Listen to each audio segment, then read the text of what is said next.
Ben Stokes showing once again how he can change results of a test match single-handedly, and the bigger the occasion, the better are his chances of doing so. Unfortunately for England, his 155 couldn't get them over the line, but his innings would go down as one of the best in the history of the Ashes. Number 2, Jonny Bairstow's controversial dismissal. England were 5 down and needed 178 to win. Bairstow ducked under Cameron Green's bouncer. He scratched the crease and then walked out to the middle of the pitch to meet Ben Stokes, presuming the ball was dead. And the over was completed. Only that it wasn't. And Alex Carey caught the ball and in one motion threw the ball at the stumps. The replays showed Bairstow was out of the crease and he was given out. This has led to a huge controversy which has divided the cricketing world. Was Jonny Bairstow out or was he not out? Joining us, Jamie Alter, Kushan Sarkar, both of them here to look back on what really happened and whether he was out. So, gentlemen, by the laws of the game, he was out, but by the spirit of the game, was he out? Let me begin with Jamie.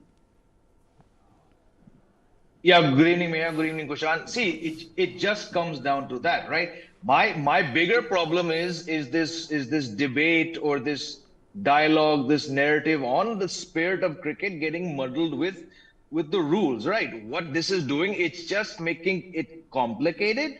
And frankly, it's just making a silly excuse, right? Yeah. I would much rather go with the law. There's a famous quote, the law is an ass.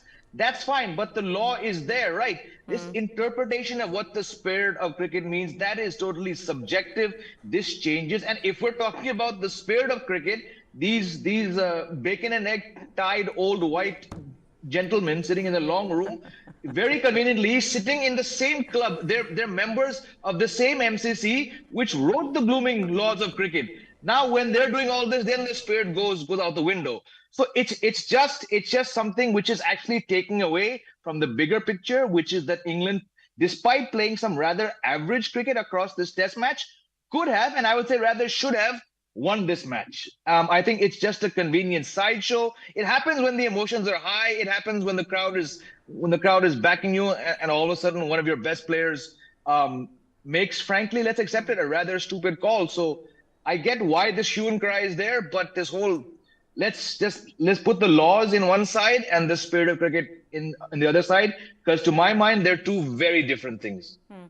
Okay, now for all of you, what do you think? Was Jonny Bairstow out? By the laws of the game, he was. But then a lot of people would also say that, look, the over was done and he scratched the crease before he walked up to speak to his teammate, Ben Stokes, in the middle of the pitch, and that Alex Carey was wrong in throwing the ball at the stumps. But having said that, Kushan, it was in one motion. That's the part that stands out for me. For all those people who are arguing about whether he was out or whether he wasn't, for me, it is about Alex Carey throwing it in one motion. He didn't wait for Jonny Bairstow to step out of the crease. He gathered the ball and in one motion threw it back underarm onto the stumps. And that stands out for me because for him, it wasn't really about, playing dirty. It wasn't really about trying to do what Jonny Bairstow had been doing in the first test match, which we'll refer to, which Cummins has also spoken about. So I think that stands out for me. Do you believe that that Australia were right in doing that? Oh, absolutely. I would just go with Jamie and what you have said. There are two aspects to it, Meha. One is 20.1.2, the playing condition rule, which states that the ball will be considered dead only when the two players of the two teams, they consider it dead. So for Alex Carey, the ball was still live. He carried it and it was in one motion, it did it. Yes, did Bairstow intend to run? No, perhaps not. He didn't intend to run. But as Ravichandran Ashwin, in a tweet, pointed it out, that probably the keeper had seen a pattern that this man is wandering out often. So he played within the rules, got him out. Simple things. Stay in the crease till the ball is handed back to the umpire before the next over. over his board. It is as simple. How simple it is to follow the rules. And why do we get it? We always, the spirit of the cricket thing in England is like add salt to taste. And that is something I have never understood. Everything for them, their sport, their understanding, their perception, how they believe the sport should be ethically played is add salt to taste. For them, spirit of cricket prevails over the rules of the game. And that is something that we can call it, it's a bona fide BS. That's how I think about it. You know, Jamie, you and I were discussing this, and I'm going to get all the other viewers as well who are watching us to listen to this. Brendan McCullum has some very strong words against what happened. He said that, you know, as you get matured as a player, you want to uphold the spirit of the game. Jamie, 2006, he ran Muthaiya Muralitharan out as he stepped out to celebrate his teammate Kumar Sangakkara's 100. And he had, put the bat to the crease. So he had sort of tapped the crease and then walked out. But apparently the ball wasn't dead. And then Muthaiya Muralitharan was given out. So Brendan McCullum talking about spirit of cricket, England talking about spirit of cricket. I think spirit of cricket works for the team when it suits them. And it's for every team. It's good that you brought up the Brendan McCullum reference, 2006. This is the same Brendan McCullum. It wasn't once, it was twice that he tried to run out the non-striker when the non-striker went to congratulate his partner. Okay, so that's one aspect. The second thing is Harsha Bogle and I were having a WhatsApp chat this morning on this same thing. The conversation began with some other topic, but it came to this. And Harsha said, you know, it's like what they're doing now. It's always like, again, to use that cliche, when the shoe's on one side of the foot, it looks very different, right? It's the typical thing of England when it's convenient. Their fans, their players, their supporters, the MCC, they're making a hue and cry, and it's very, very convenient for Australia at the same time to do it. And in these two test matches, two riveting, I would say somewhat, the cricket has not perhaps been as good as many of us thought, but it's still made for riveting test match cricket, which has gone down to literally the last day every time, right? But these off-field incidents, these things, what they do is they sort of detract from the bigger picture, you know, and the bigger picture is that let's talk about baseball. Let's talk about how Australia have countered baseball by playing far more traditional cricket. So again, I mean, Brendan McCullum can say what he wants to say. Stuart Broad, you know, telling Alex Carey, what was the line that this is something that, or you'll only be remembered for something like this, right? Yeah. This is like Virat Kohli telling someone that you're going to be remembered for abusing, right? So let's not give too much importance to all this. Let's just look at the way the cricket is being played and whether England can actually bounce back. Ben Stokes, I think one of the better statements that Ben Stokes gave was, we've won 3 in a row twice before, and we fully believe that we can win 3-2 from here. No, I do believe that we need to stick just a little bit longer on this. And why I'm saying this is this seems to have overshadowed the results, frankly. No one's talking about how Australia played better cricket. Ben Stokes, yes, stood in their way, but in the end, it wasn't to be. Australia were the winners and they were the deserved winners. Let me also then talk about something else, Kushan. In this case, being sore losers, is that also something that's obviously, something that's bothering English cricket fans, England team, because they've come very close in both the test matches. You know, having played their brand of cricket, having created this whole narrative about baseball and how they're going to keep Test cricket alive, here they are, 0-2 down in the series. And that's why they seem to not be able to digest this loss and are crying and whining about it. Well, Neha, let me tell you one thing. If Nathan Lyon would have been able to bowl, I don't think England would have come that far. The difference wouldn't have been 43, it would have been more. Yeah. Lack of bowling options for Australia also hurt them. They had one serious bowling option who would have probably bowled 25 overs on that final day. He was not around, at least 20 overs, if not 18 to 20 overs, if not 25. And the way, because Nathan Lyon is a very different kind of a bowler.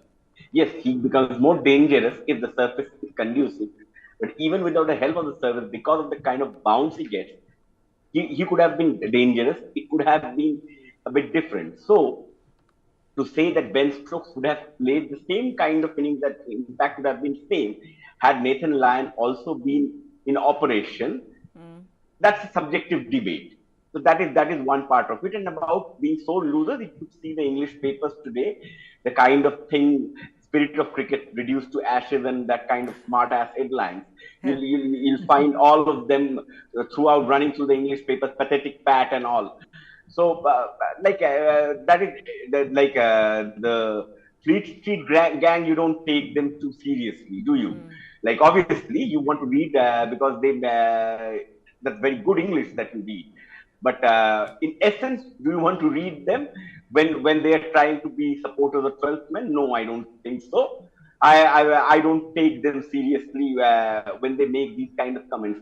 You have lost the test match because the other team played better cricket than you. Absolutely. Accept it and move on. Okay, now this is absolutely. This is what Ben Stokes had to say about the Bairstow's dismissal. We're going to put that quote up, and he said, "Why would I want to win in that manner?" He says, "If the shoe was on the other foot, I would have put more pressure on the umpires and asked whether they had called over and had a deep think." If we could put that quote up of Ben Stokes. And he says, if the shoe was on the other foot, I would have put more pressure on the umpires and asked whether they had called over and had a deep think about the whole spirit of the game, and would I want to do something like that? Johnny was in his crease, then out of his crease to come down and have a chat. I'm not disputing the fact it is out, because it is out. Would I want to win a game in that manner? The answer for me is no. Why is it justified?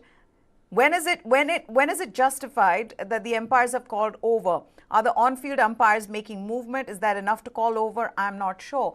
Jamie, an over is called over when it's called over, not when the batsman thinks it's over.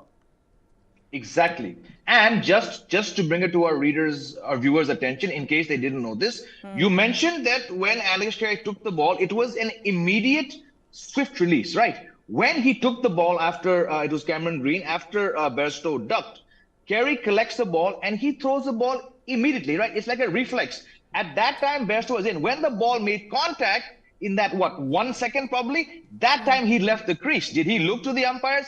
He can tap his bat all he wants to, right? Like many former players turned pundits in the commentary box yesterday said, this was just Johnny Bairstow living in a bubble. And as subsequent clips on social media have shown, he's also been the keeper trying to do the same thing, right? So there is definitely, like you mentioned, and Kushan mentioned in the Ashwin tweet, there's definitely a pattern that Alex Carey and the slip cordon probably have noticed. There's also visual evidence of Johnny Bairstow having done the same things before, right? So it's clear. And just to pick up on what Kushan mentioned about, about the team playing poor cricket lost the match.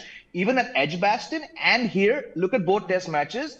The team that made the most errors, that made the more mistakes, ended up on the losing side. England didn't lose because of any controversy, right? So all the people, like Kushan mentioned, the English dailies, I stopped reading them years ago, but I can understand the kind of narrative that's being plugged across those papers this morning. Just move on, accept the fact that your baseball is not working, accept that baseball only works on flat tracks, maybe make some selection changes, maybe drop Jimmy Anderson, bring in Mark Wood, it's just all this noise on this side. It's very rich coming from the Brits. I also get a sense, Kushan and Jamie, it's been 5 years since Newlands, the sandpaper gate.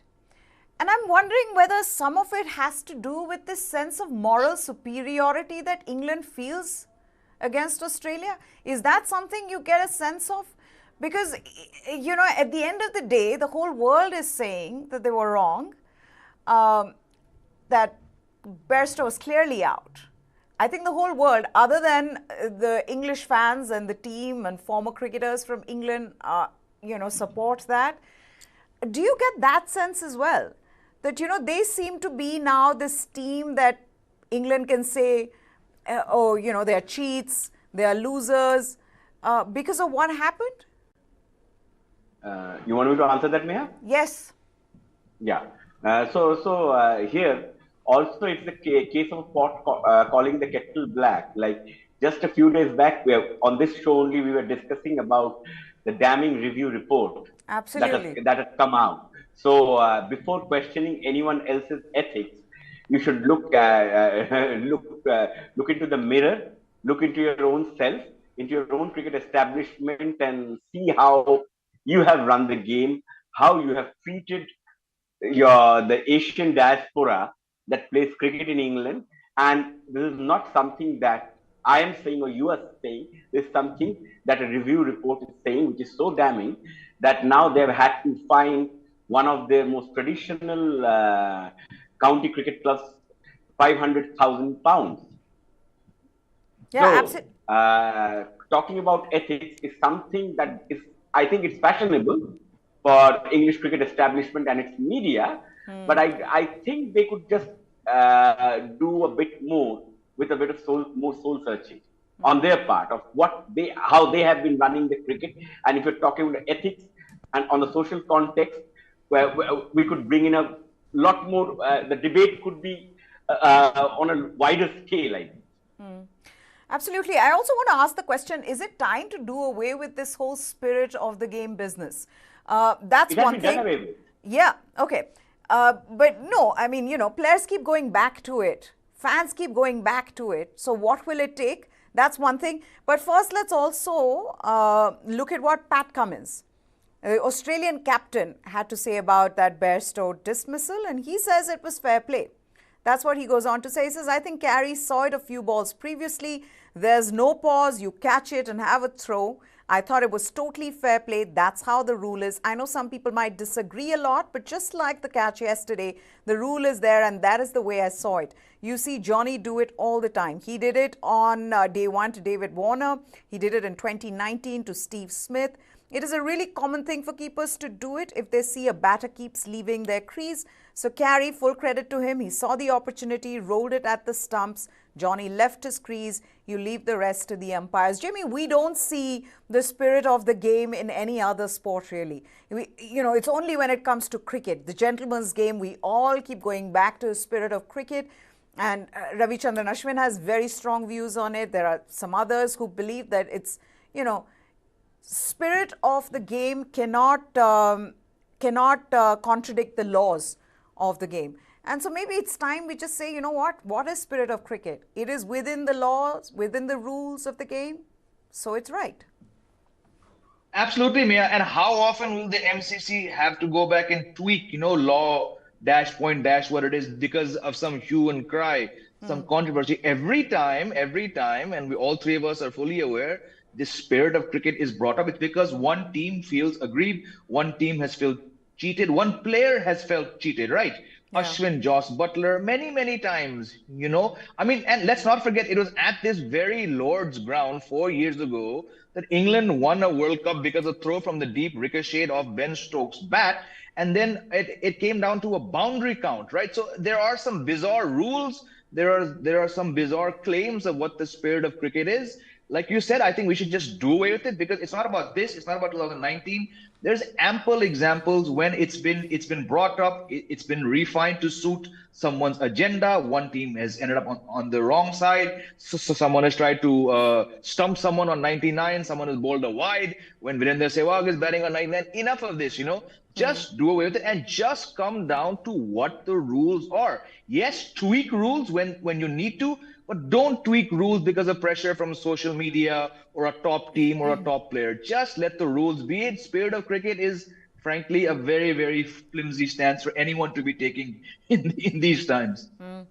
Okay, we're also going to talk about the guardians of the law of cricket. Now, this was also the test match that showed that the Lord's Pavilion wasn't so sanctimonious after all. The MCC members who sit there surrounded by portraits of the greats of the game and who know and understand the spirit of cricket more than any average fan around the cricketing world chose to abuse the visiting team members, calling them cheats, booing them, heckling them, as a result of which 3 members have been suspended and MCC now, Melbourne Cricket Club, issued an unreserved apology to Australia.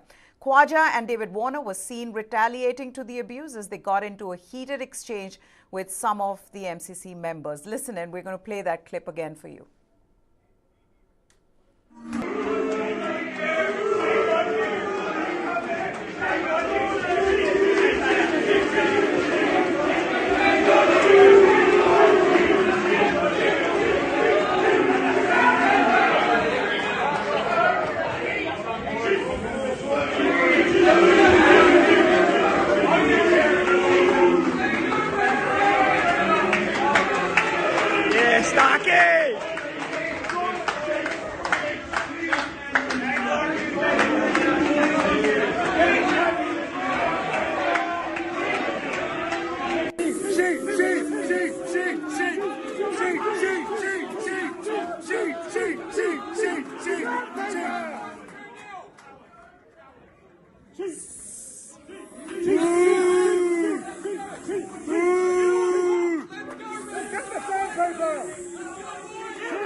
Absolutely shocking behavior from these MCC members. They are supposed to be the guardians of the laws of this game, right?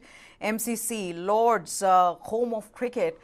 And this is meant to be a safe space for these players to be walking back to the dressing room, and what they're being faced with is boos and jeers and heckling and players, members calling them cheats.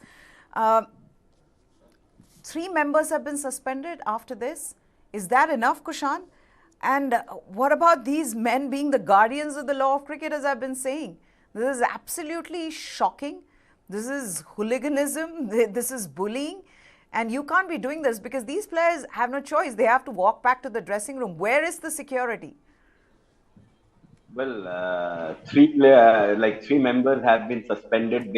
And also the MCC spokesperson had issued immediately. I believe that was a good thing, good gesture on their part, that they immediately issued a written apology to the Australian team for that kind of a bullish behavior. And they obviously, the club has its own set of rules and disciplinary measures for its members, and they have taken the measures within the framework of their rules that they have done.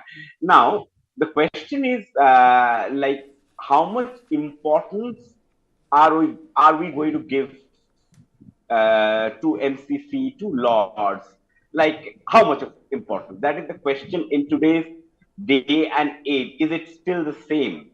Is the sanctity remains? These are questions that needs to be up for debate, because England probably was the home of cricket, but it's no longer the home of cricket. We all know where the home of cricket is. So how much of importance we would give it is up to us.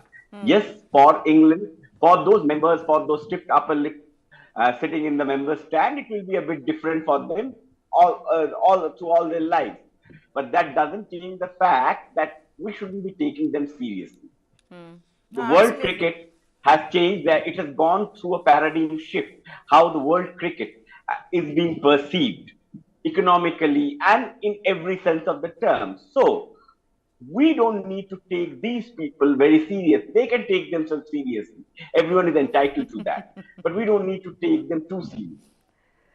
I think it's just I just think, Jamie, it's 200 years of tradition, respect, awe that this area invokes in players, fans. That's being undone in 20 minutes. Yes. No, I absolutely endorse what Kushan is saying. We know where the home of cricket is now. This is why when that shift happened, that paradigm shift happened, we started to hear terms, it's still the spiritual home right now. My point is, we still have to take them seriously, Kushan, because that report, that damning report, it mentions racism, it mentions sexism, and it mentioned this elite white gentleman's club. This is that gentleman's club that people were alluding to. This is why England women's test match has never been held at Lords. These are the custodians of this game. Yes, we don't need to take them seriously, but from an English perspective, Many people of the 4,000 interviewed in that report were referring to people like this. And what, a week after that report comes out, we see such boorish behavior from them. That is a problem. Yes, they can stay in their bubble, just like Johnny Bairstow was in a bubble when he chose to leave the crease. But it is actually a huge problem that a week after that, this happened. And what? So you just asked 3 people to not come back. Yeah. Bar them from going back to the long room ever again, right? We cannot entirely ignore these shocking visuals, right? Yes, Lords is unique. It's the only ground where players have to walk past these people. But how are these people allowed to do this? Because they're entitled, privileged, blue blood, white men. Like I told you, I think I spotted one gray-haired woman in that club. This is a problem. This is the problem that people are rallying against the ECB and the system for. Sexism, yes. Racism, yes. But this elitism, this was on plain view yesterday.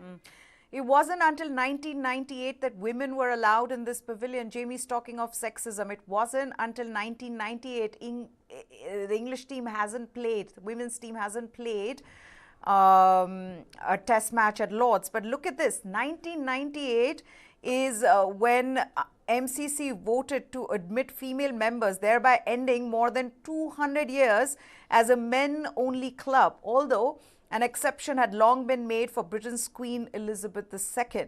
That's not all. MCC has 18,000 strong membership, and you need to wait for 20 years to get membership in this exclusive club. Not just that, you have to pay 10,000 Australian dollars to make it to this club. This club has members who've been prime ministers in the past. There's Alec Douglas Home, John Major, Mick Jagger is a member, comedian Stephen Fry, who's also the current MCC president, he's there. And this is not all. I was reading this thing about Justin Langer, Kushan, where he once said that walking through the long room was like being bear hugged by an invisible spirit. So the MCC may apologize, but what I'm trying to say is that this is just such bad PR for the sport in the country, given that there is a damning report that has just come out about racism in English cricket. And now this is exactly, what that report was talking about. This, I couldn't see a woman in that. I just saw one woman there among 40, 50 men. So there is racism, sexism, elitism, and classism that Jamie was referring to. Yeah, it obviously reeks of elitism, and that is why, if you ask me, Meha, that whether they can change, no, they can't change, because how many persons of color do you have in top positions in ECB? Yeah. Do you have any list? Yeah, that would tell us the story. Persons of color, or even from the black community. How many of them are there in top positions? No. So when you have to take a decision about this elitism and this racism, the decision is being taken predominantly by white people. So their judgment, even if inherently maybe some of them are fair, but still they cannot think of what the other person, the person of color, has gone through, what it has taken him to reach a level. So I do not think anything will change, because these things, this has come percolated through the generations. It's a social thing. It doesn't change overnight because of one incident. You can stop those incidents, but can you stop your mind from thinking in that fashion? Your thought process from changing? The thought needs to change. The mind needs to change. You need to think differently. Can that happen? I don't see that happening, because that's a very social thing. That doesn't happen overnight. Now, this is what Usman Khwaja had to say. He was involved in a heated exchange along with David Warner with some of the members of the MCC as they were walking to the long room, and he said, if anyone asks me where the best place is to play, I always say Lords. The crowd is great, particularly the members are great, and some of the stuff that was coming out of the members' mouths is really disappointing, and I wasn't just going to stand by and cop it. So I just talked to a few of them. A few of them were throwing out some pretty big allegations, and I just called them up on it, and they kept going, and I was like, well, this is your membership here, so I'm just pointing them out. But it's pretty disrespectful, to be honest. I just expect a lot better from the members. This is what Usman Khwaja had to say about this. Now, of course, like I said, 3 members have been suspended. But what this does is now, the next 1 month will be interesting, Jamie, how that plays out. Because England have lost 2 matches. They already think that Australia, or at least the fans believe that Australians have cheated in the second game. Over the next 1 month now, 3 matches left. How do you see this playing out? Because I feel like there are going to be a lot more things coming out of it. A lot of drama, controversies in the next 3 matches. Absolutely, and I think both Stokes and Pat Cummins, the 2 captains, have said that the fire that's been ignited is going to spill over into the next 3 matches. And as we discussed when we were previewing this Ashes, I think we were all on the same page that this series is not going to lack for quality. It's not going to lack for drama because of the history. But what we've seen, of course, on one hand, Bazball not working the way they planned it, that declaration. It's actually really funny to imagine that the first day of this Lord's Test match, one of the most striking images was Johnny Bairstow carrying off that Just Stop Oil protester, right? Yes. And now that seems like that happened 5 years ago because all that happened in the 4 days after that, So I have no doubt that we're going to see a lot more because now the bar has been set so low that, all the cans of worms have opened up. Now it's hell for leather. You can go after who you want to you can say what you want to say. The coach is saying, I'm not going to have a beer with them. Andrew McDonald has replied saying, oh, I'm very surprised to hear that. Now, they've never been the best of friends, but now that rivalry is going to spill over. Let's just hope that the quality of cricket improves because, like I said earlier, I think that's the most important thing. That said, I think England are still going to back their approach, and given how amazingly they've done before this series, I still wouldn't put them somehow coming back and maybe not winning the series, but maybe taking it 2-all into that final Test match. Okay, let's move on then and let's talk about India. It's been a while since we've seen the Indian team in action. After the World Test Championship final, the Indian team had a month-long break and most of the players have either been vacationing with their families or they've used this break to recuperate at the National Cricket Academy before the next World Test Championship cycle kicks off with 2 Test matches against the West Indies. Now, most of the members have reached the Caribbean. They've begun their preparations. While Rohit Sharma, Yashasvi Jaiswal, as you can see in those pictures, Ravindra Jadeja, Ruturaj Gaikwad, Ravichandran Ashwin, Shardul Thakur, they've all reached Barbados. Some of the other players, including Virat Kohli, they are expected to join the team by Tuesday. So the team will undergo a week-long training camp, which includes 2 practice games in Barbados before heading to Dominica for the first test. India is scheduled to play a practice game on 6th of July against a local team, but it's not going to hold first-class status. Despite the team management's request for first-class matches, it'll be a mixed squad with some local players participating in the practice game. So yes, this is an exciting new series. We've all taken a bit of break from Indian cricket, Ushan. There are other stories that we've been focusing on, but cricket begins for India and we're all excited. But how do you see this playing out? India, downright favourites there, given how West Indies have been. Their cricket is in turmoil. India, of course, a much better team already. Would you see this as a completely one-sided series? Probably West Indies will have some motivation of proving the detractors wrong after this non-qualification in the ODI World Cup, with so many fingers pointing at the cricket establishment. Maybe there is some reason to play, and against a quality side like India put up a reasonably good performance. And let me tell you, Meha, the test squad is a reasonably decent side.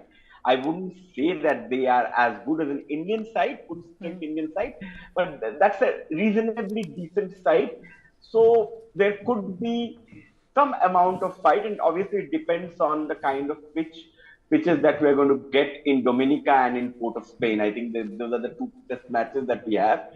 One in Dominica, and the second one, I think, in Trinidad and Tobago. Yes. So I believe the pitches in West Indies over the years are considerably slower. So we will be seeing two spinners over there. We hope to see Ashwin and Jadeja both at least. And whether there will be a debut, Yashasvi Jaiswal, obviously with no Cheteshwar Pujara, you can expect him to make his debut at number 3. Until and unless he's promoted as an opener and Shubman Gill comes in at number 3, whether you want to try Gill at number 3, we do not know that yet. But obviously, Yashasvi Jaiswal will make his debut. And I would love to see if Mukesh Kumar makes his debut alongside Mohammad Shia, now that there is no Mohammad Shami over there. But Navdeep Saini has more pace. So you will obviously, this will be a bit of a different 11 from what we saw in the WTC final at the Oval. But overall, India would be, I think, reasonably favorites. But this is one format I expect West Indies to do a bit better than some of the other formats, where they can implode from time to time, that we have seen. 50 over cricket we have seen, but in this tour, Meha, important will be 50 over cricket, because from here, from the first match of the 50 over series, the 3-match ODI series, we will start looking at the pattern, because we still do not know Jasprit Bumrah, KL Rahul and Shreyas Iyer come back, those 3 slots. So whether we have the plan B ready for those 3 slots, we'll be able to know a bit. We'll be able to know, because there are 15 over here. I think 17. I think 17 are over here for the ODIs, and there will be 3 more, these 3 that we're talking about. So that will make it a 420 if you have 15 for the ICC tournament and 5 standby. So we'll get to know. For me, I'm more interested in watching obviously Test cricket excites like nothing else. Yeah. But ODI cricket will give me a sense of what the team management is thinking going into the World Cup. We have 3 months left. The preparation starts, how they're looking at it, what are the combinations, because the pitches will be slightly similar to what you get in India. So the combinations will be in accordance to that.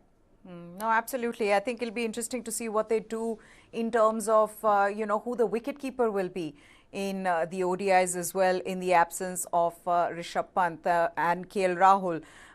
Jamie, Yashasvi Jaiswal, it looks like in all probability he will be debuting, though we still don't know whether he's going to come in at number 3 or whether he will open. How do you see that playing out? Do you believe that he should open given how good he is as an opener, or, come down? Just like people have been saying, ultimately, if you want to make Shubman Gill play in the middle order, then bring him down now, and then eventually, when Virat Kohli retires, he can take that position at number 4. Absolutely, there's logic to both arguments, because while Shubman Gill has made his name as an opener over the last 4 or 5 years, he didn't start off as an opener, And I'll say it again, I think his future does lie at number 4, as you said, whenever Virat Kohli chooses to move on.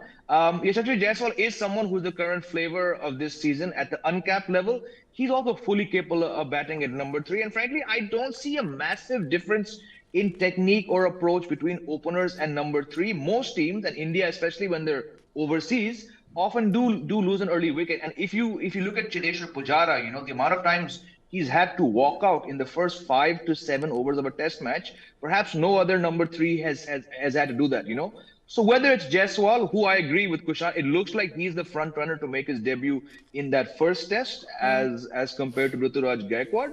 And like you said, it's just a matter of seeing whether he bats as opener or 3. I'll be fine with him batting anywhere, because I believe he needs to play very, very soon. Not just because you have a new WTC cycle starting, but you need to get younger players in, so because that day is not too far. We have to all accept when, we may have seen the last of Pujara Rahane is living on borrowed time. Rohit Sharma, Virat Kohli, they're not going to be around for more than maybe 2.5 years collectively. So Yeah. at some point, you have to start that transition. And I believe it has started with the omissions of Pujara and Umesh Yadav, one batsman, one senior bowler. So just get in Jaiswal and bat him wherever because you have to start getting young blood in immediately. Now, Kushan's already spoken about what's the kind of bowling he's saying India are likely to get, in the sense that they'll go in because the pitches have slowed down. They'll go in with two spinners in all probability with Ashwin and Jadeja. And you're saying Mukesh Kumar, you'd like to see him make a debut. But I wanted to ask Jamie as well. Jamie, what's the kind of bowling attack you feel India will be fielding in the Caribbean given the conditions?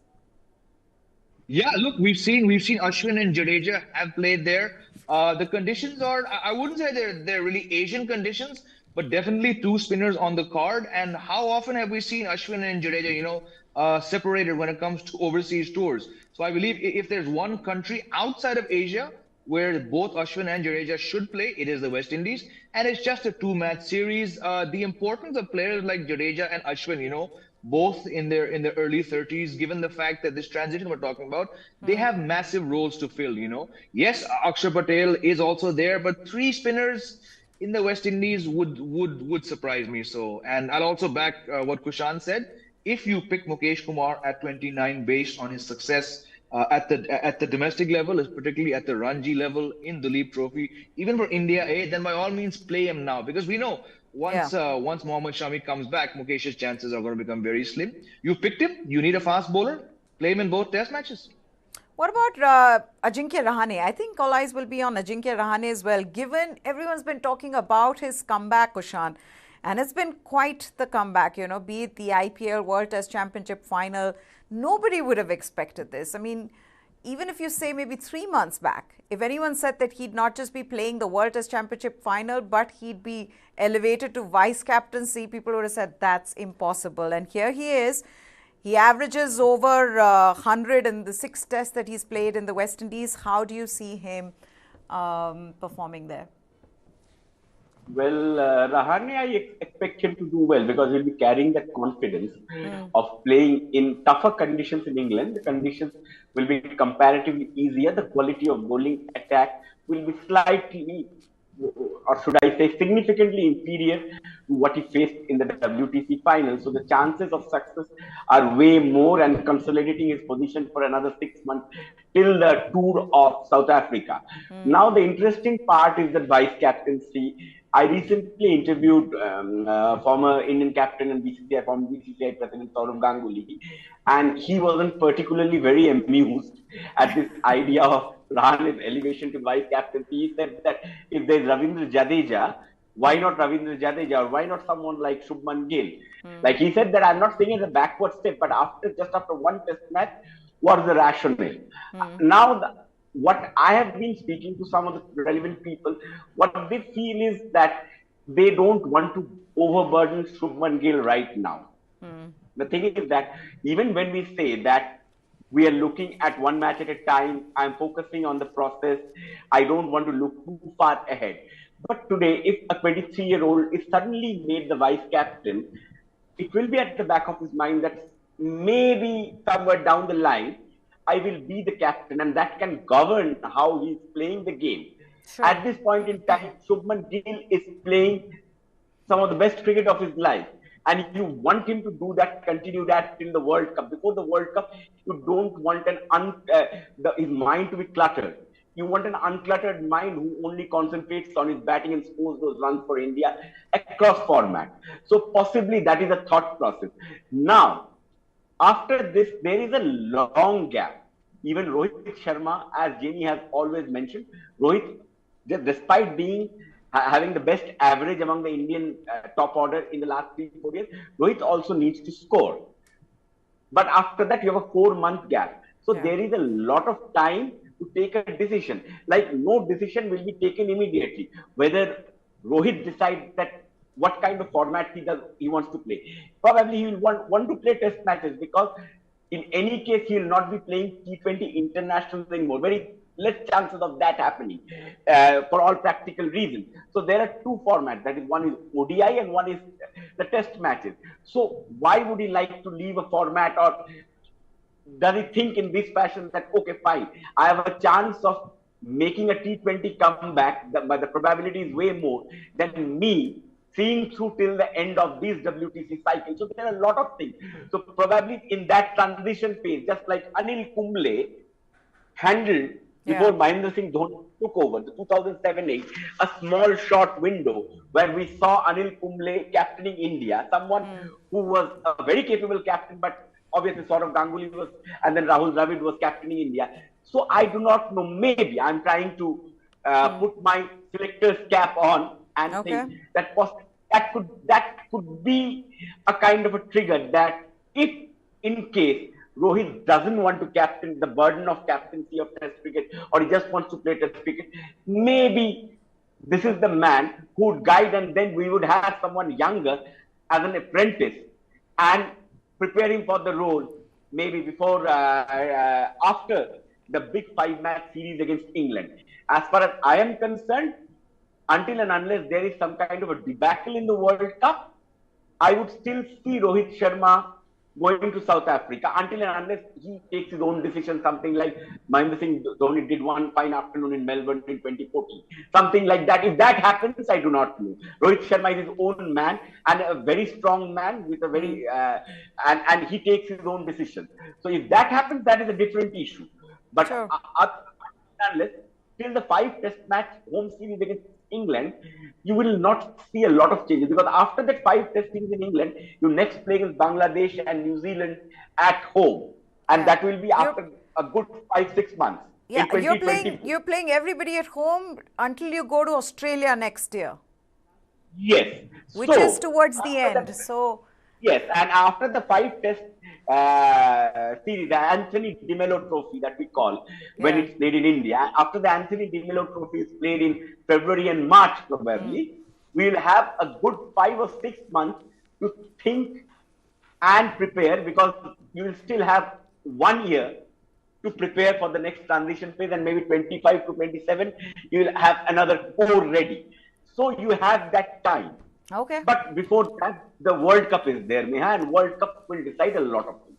Okay, with that, we'll wrap it up. Thank you so much. The one thing that whenever I look at all the pictures from the West Indies, if the team is touring, or, the World Cups, is how beautiful that country is. Take a look at this. Ravindra Jadeja has posted this on Instagram, saying he's trying to, get over the jet lag.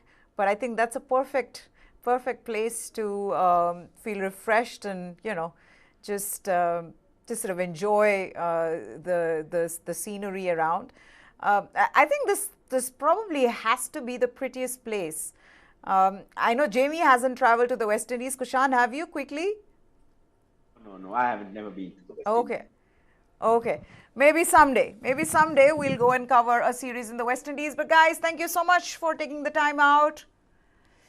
There you have it. How do you like our programming? Do let us know in the comments section below. We try to get you all the latest from the world of cricket, and work very hard towards doing that. So do let us know what you think of our programming, what you think of our show Game On.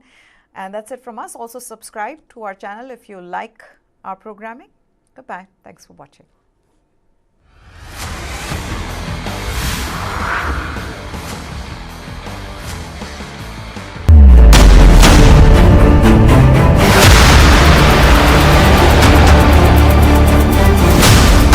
BrahMos, stealthy, lethal, precise. It flies at 3 times the speed of sound and cuts through a warship like a hot knife through butter. China's navy has threatened its neighbors, and they are turning to the BrahMos.